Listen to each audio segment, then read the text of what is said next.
Okay, picture this. It's a totally normal afternoon at one of the busiest airports on the planet. Suddenly, you've got pilots, ground crew, managers, serious professionals, all just stopping dead in their tracks, staring up at the sky at the exact same impossible thing. So, what in the world was going on that day?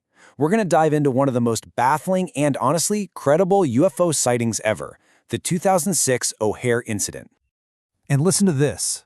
This quote, it's not from some sci-fi movie.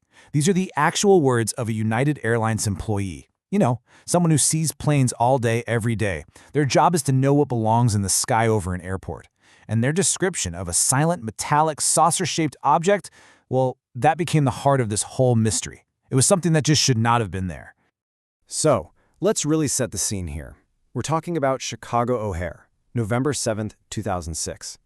And you have to understand, this isn't some sleepy airfield out in the middle of nowhere. This is O'Hare. It is one of the most tightly controlled, most heavily monitored pieces of sky on Earth. And that's exactly what makes what happened next so absolutely wild. All right, so let's get into it. What did dozens of people actually see hanging in the sky that afternoon?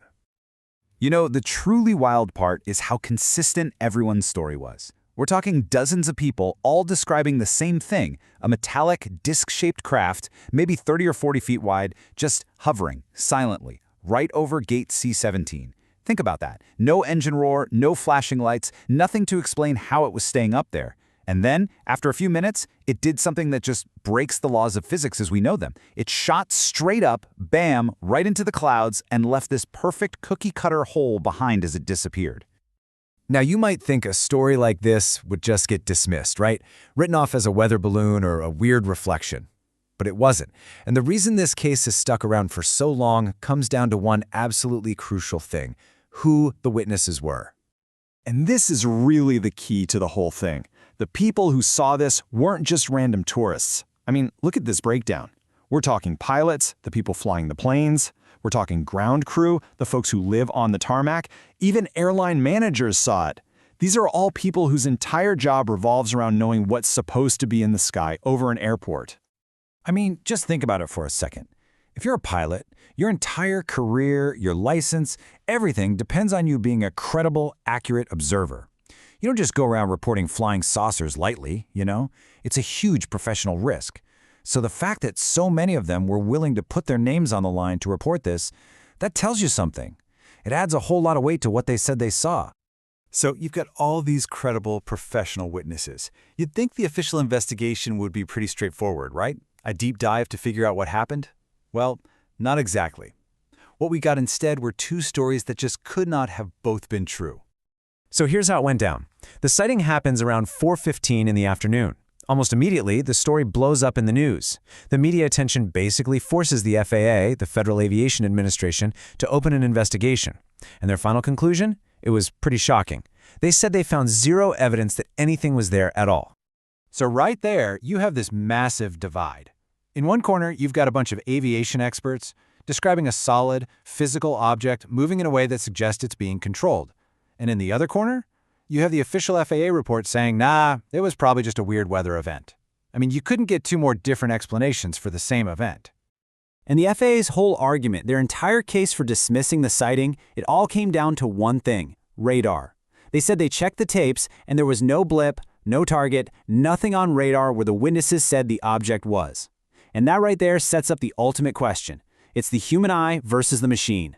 When they tell you two different stories, who do you believe? But okay, the official FAA story wasn't the only other explanation floating around. Skeptics and scientists came up with a few other theories, so let's take a look at those. Yeah, so the alternative ideas kind of fall into three buckets. First, you have that weather phenomenon theory from the FAA. Could a weird cloud fool people? Maybe one person, but dozens of trained professionals all at once? It seems like a stretch. Then there's simple misidentification. Maybe it was just a plane or a weather balloon. But that doesn't explain the silent hovering or that insane vertical takeoff. Nothing we have does that. And finally, you get the secret government aircraft theory.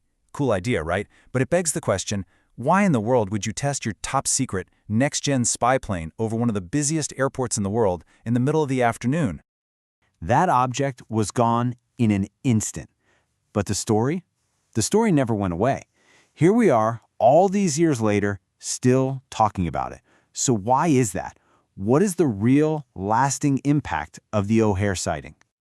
Well, it created this huge ripple effect. It started with the media storm, right? That got the public asking a lot of tough questions about the official story. And that, in turn, actually made aviation authorities rethink their safety rules. Like, what is the protocol when someone reports something unknown in your airspace? And from there, it just became part of our culture, a go-to example whenever the topic of UFOs comes up. In the end, this whole thing became so much more than just a weird sighting. It turned into a perfect case study. It's about that classic struggle between official explanations and public trust. It's about real-world aviation safety. And maybe most of all, it's about the power of credible human eyewitnesses. And that leaves us right back where we started, with this one huge unanswered question. When you have the most credible people you can imagine all saying they saw something, but the official report, the technology, says there was nothing there, what do? Where do you even begin to look for the truth? And that, right there, is why the O'Hare sighting will always be one of the great modern mysteries.